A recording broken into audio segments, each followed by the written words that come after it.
Yesu asifiwe tena. Bwana Yesu asifiwe. Makambi Getsemane 2026. Makambi Getsemane 2026. Nitakwenda nikimsubiri Yesu. Basi ni wakati mzuri na kipindi kizuri ambapo tunaendelea na masomo yetu ya uwakili. Katika siku ya jana tumejifunza kuhusiana na habari ya hazina, pale ambapo maandiko matakatifu yanatuambia kwamba pale hazina yako itakapokuwepo ndipo na moyo wako utakapokuwepo pia. Na hivyo katika siku ya jana tukajifunza kwamba tuweke hazina zetu mbinguni, ambapo nondo wala kutu haviwezi kuharibu, bali tusijiwekee hazina katika dunia hii ambapo nondo na kutu vinaharibu, lakini pia kwa wakati fulani wezi huja na kuvunja. Ndiyo siku ya jana. Lakini kwa namna ya pekee leo tuna somo zuri ambalo lina kichwa kinasema maisha ya kiroho ya mtoaji kutoa dira ya matoleo yake. Maisha ya kiroho ya mtoaji kutoa dira ya matoleo yake. Katika somo hili la leo tutakuwa tukitumia mifano ama visa vya watu wawili, visa viwili, ambacho kisa cha kwanza kinaandikwa katika kitabu cha Matendo ya Mitume sura ya 5, kisa cha Anania na Safira. Lakini pia tutajifunza ama tutatumia kisa kingine kutoka katika kitabu cha Yohana 3 kuanzia fungu la kwanza. Mtumishi wa Bwana Daktari Luka anaandika kitabu hiki, anaandika kitabu cha Matendo ya Mitume kushuhudia kwa Theofilo kuhusiana na habari ya maendeleo ya kanisa katika mwaka wa 63 kabla ya mwaka wa 67, kwamba ushuhuda wa mwendelezo wa kanisa baada ya Kristo kupaa kwenda mbinguni. Ndiposa tunapata kusimuliwa habari za Anania na Safira, ambapo hawa Anania na Safira waliishi katika karne ya kwanza kule Yerusalemu chini ya utawala wa Kirumi wa Tiberius Kaisari, baada ya Pontio Pilato msulubu wa Yesu katika mwaka wa 30 mpaka mwaka wa 33 kabla ya mwaka wa 34, ambapo tukio hili linatokea baada ya Pentekoste, tukio la kushushwa kwa Roho Mtakatifu. Ilikuwa ni katika hekalu ambapo watu walikuwa wakitoa sadaka, wakitoa dhabihu zao, na nikajaribu kujifunza historia ya watu ya Wayahudi wale wa karne ya kwanza pale Yerusalemu.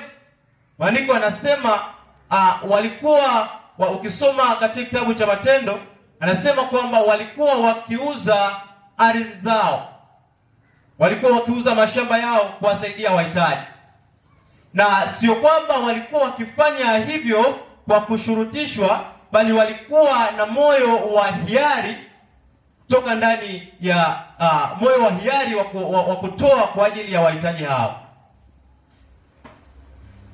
Na niposa tunapata kusimuliwa kisa hiki cha Anania na Safira, ambapo tunapata kugundua kwamba kuhani aliyekuwa akihudumu alikuwa akiitwa Kayafa.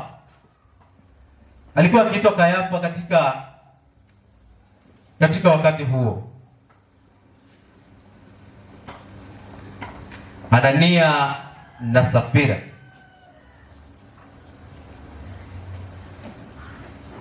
Kisa cha Anania na Safira. Fungua Biblia yako pamoja nami katika kitabu cha Matendo ya Mitume. Matendo ya Mitume 1. Matendo ya Mitume sura ya 4.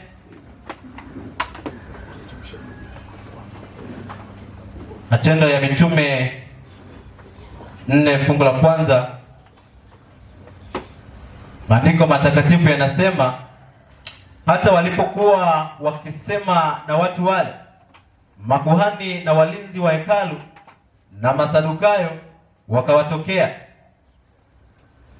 wakifadhaika sana kwa sababu wanawafundisha watu na kuhubiri katika Yesu kuna fundisho kuna ufufuo wa wafu.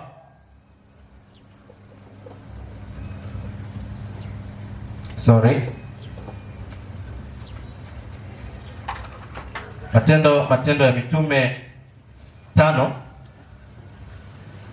Matendo ya Mitume 5 fungu la kwanza. Neno la Bwana linasema, lakini mtu mmoja jina lake Anania pamoja na Safira mkewe aliuza mali, akihifadhi kwa siri sehemu ya thamani yake.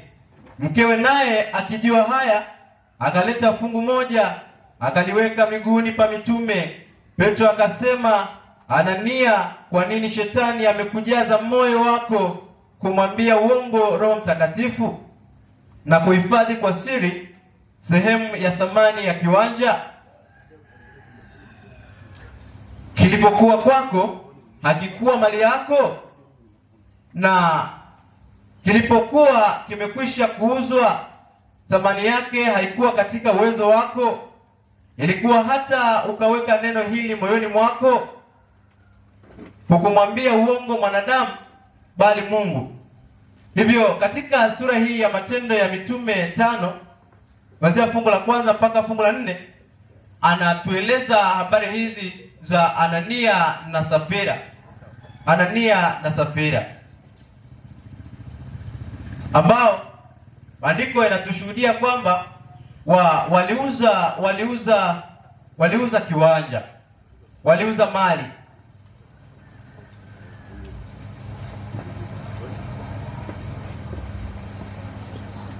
Na tunajifunza kwamba Mungu hataki matoleo yanayotolewa kwa kuficha dhambi. Anataka tumtolee kwa moyo safi. Lakini pia anasisitiza kuwa kurejesha zaka ni suala la toba na kurekebisha uhusiano wetu na Mungu.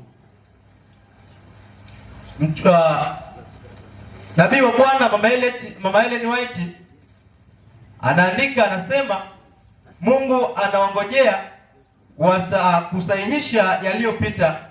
Wale waliozuia zaka wafanye hesabu sahihi na kumrudishia Bwana kile walichomnyang'anya. Katika kitabu cha Mashauri juu ya Wakili ukurasa wa 86, kwamba Mungu anaongojea kusahihisha yaliyopita. Wale ambao walizuia zaka wafanye hesabu sahihi ya kumrudishia Bwana kile kiasi ambacho wamemnyang'anya, kile kiasi ambacho wamemnyang'anya.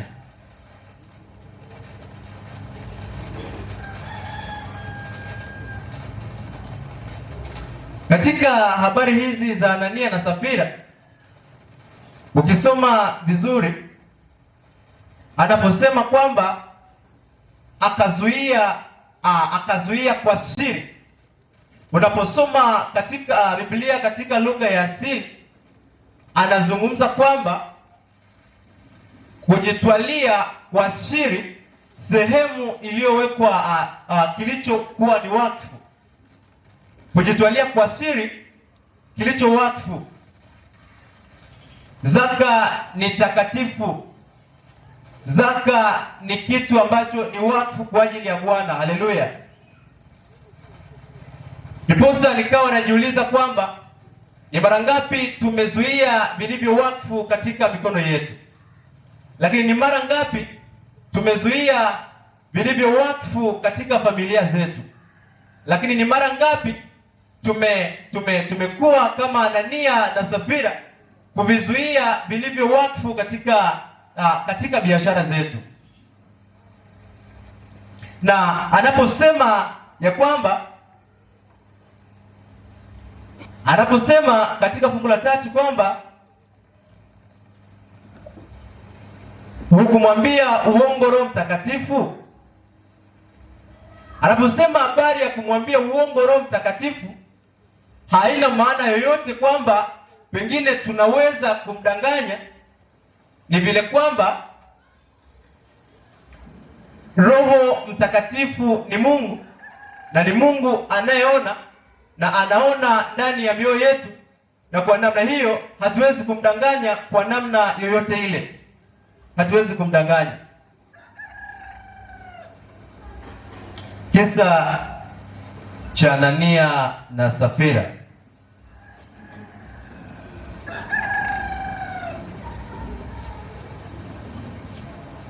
Lakini pia Anania na Safira tunaona kwamba waliamua kuficha kwa siri sehemu ya fedha, lakini tatizo halikuwa fedha. Tatizo lilikuwa ndani ya moyo, kwa sababu moyo wao ndio uliowapelekea kufanya udanganyifu huu. Kisoma katika kitabu cha Yeremia anasema, kwa maana moyo huwa ni mdanganyifu. Hivyo tatizo lilikuwa ni moyo. Hawakuwa na moyo wa dhati wa kumtolea Bwana. Na Petro alisema, kwa nini shetani amekujaza moyo wako kumwambia uongo Roho Mtakatifu? Mungu anaona yale ambayo wanadamu hawaoni. Kuna wakati fulani tumemwibia Bwana zaka na sadaka. Huenda tu mchungaji wako hajakuona, mzee wa kanisa hajakuona, lakini tambua kwamba yuko Roho Mtakatifu na yuko Mungu ambaye anakuona.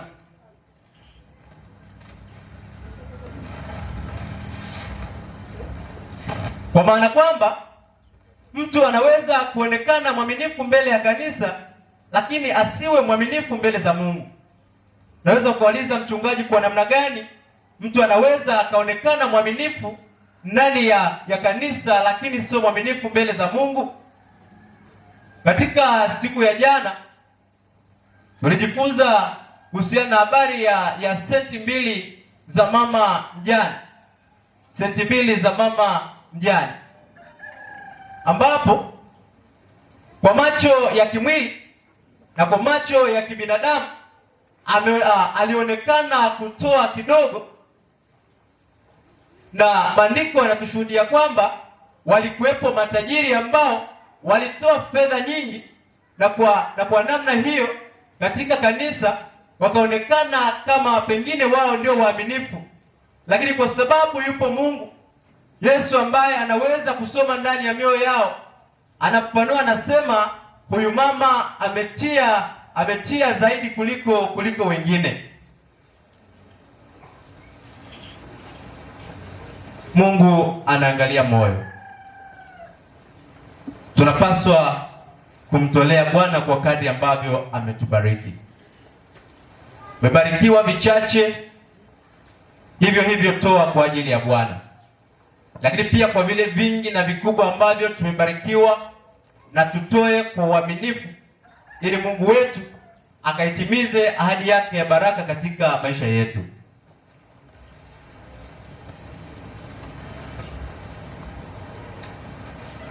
Niposa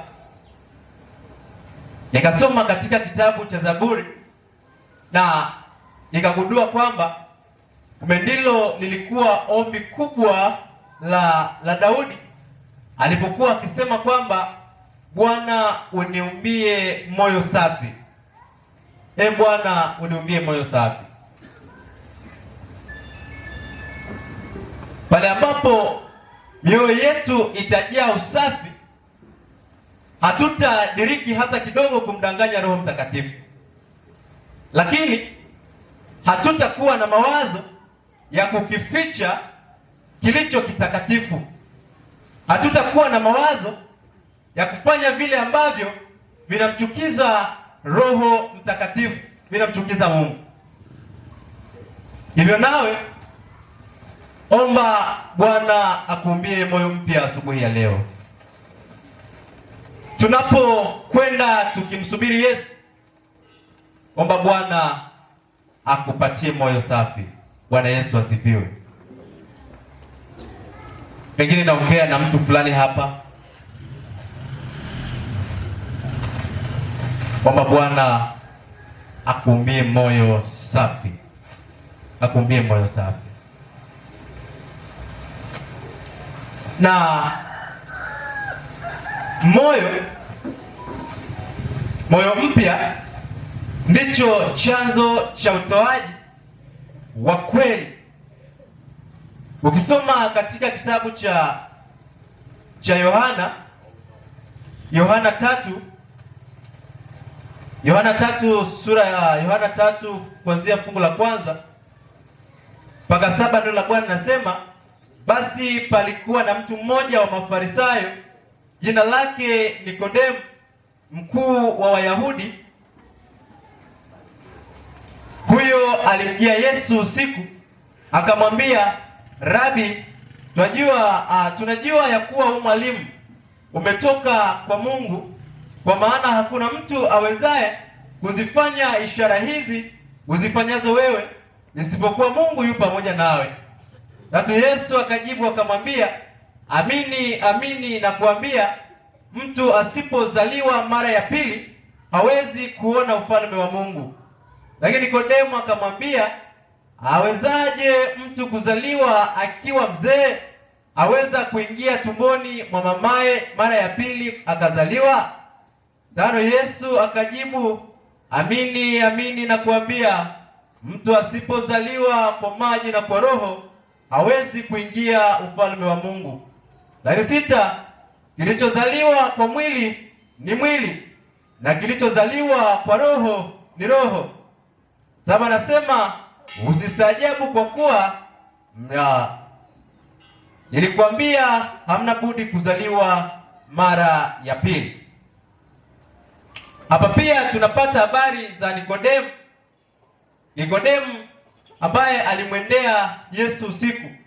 Ilikuwa ni katika miaka ya 28 kabla ya mwaka wa 30 katika huduma ya Yesu pale Yerusalemu, ambapo huyu kiongozi, maandiko yanasema alikuwa ni mmoja kati ya wanachama wa baraza la Sanhedrin ambalo lilikuwa ni la dini kwa kipindi hicho, ya Mafarisayo. Maandiko yanasema akamwendea Yesu usiku. Na Nikodemu alikuwa ni mwalimu wa sheria na alikuwa ni mtoaji mzuri, kama ambavyo sheria na utaratibu wa Mafarisayo ulikuwa unaelekeza. Lakini Yesu anasema huna budi kuzaliwa mara ya pili, kwa sababu mtu aweza kutoa zaka lakini bado hajamjua Kristo. Mtu bado aweza kutoa zaka lakini bado hajamjua Kristo. Hapo tunaona ya kwamba huyu Nikodemu alikuwa mtoaji mzuri, alikuwa anatoa zaka, alikuwa anatoa sadaka, lakini hakuwa bado amemjua Yesu. Ndio maana anaenda kwa siri, anamwambia Yesu kwamba Bwana wangu nifanye nini? Na swali hili ambalo Nikodemu anauliza ni swali ambalo kwa wasafiri na wanaotazamia kuiona mbingu haliwezi likakosa katika maisha yao, kumuuliza Bwana kwamba tufanye nini ili tuweze kuyarithi makao yake.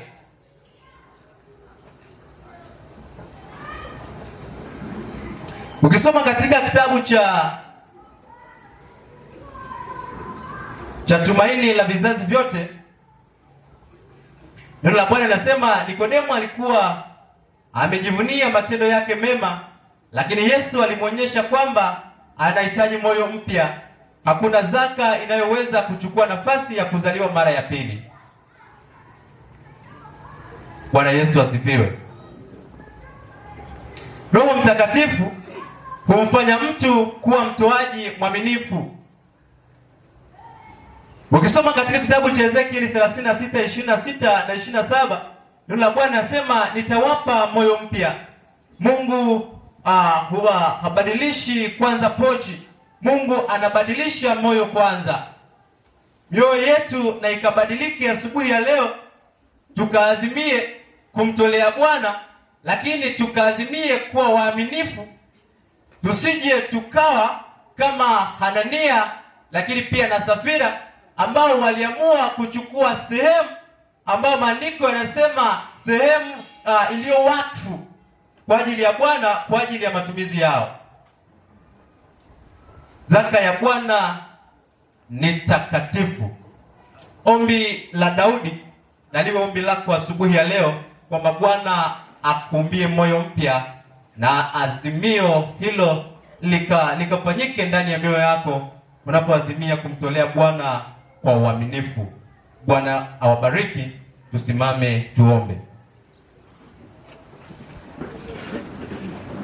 Tutakuwa na box la maswali. Kama utakuwa na swali, basi utaandika swali lako, na hivyo kesho tutajibu swali muda wa kipindi kabla tujaanza. Tuombe. Baba na Mungu wetu wa mbinguni, tunakushukuru tena asubuhi hii, maana umetupatia kibali na neema kuitwa wanadamu hai. Jina lako na litukuzwe. Tunashukuru kwa somo hili ambalo binafsi linanigusa, mfano huu wa Anania na Safira. Bwana, huenda tu kuna mmoja kati yetu, kuna mimi na kuna mwingine, ambapo kwa wakati fulani tulifanya kama Anania na Safira, kuvitumia vilivyo vitakatifu vyako vilivyo wakfu, kuvificha kwa ajili ya matumizi yetu. Tusamehe, na tunapofanya azimio mpya, Bwana, tupatie tena nafasi ya kuitwa watoto wako na jina lako likatukuzwe kwa maisha yetu. Ruhusu watoto wako wakabarikiwe kwa sadaka zao na zaka zao watakapokuwa wakikutolea kwa uaminifu. Ndivyo tunavyoomba asubuhi ya leo, tukiomba tena uongozi wa Roho Mtakatifu kwa vipindi vingine vilivyoko mbele yetu. Ni katika jina la Yesu tunaomba, amen.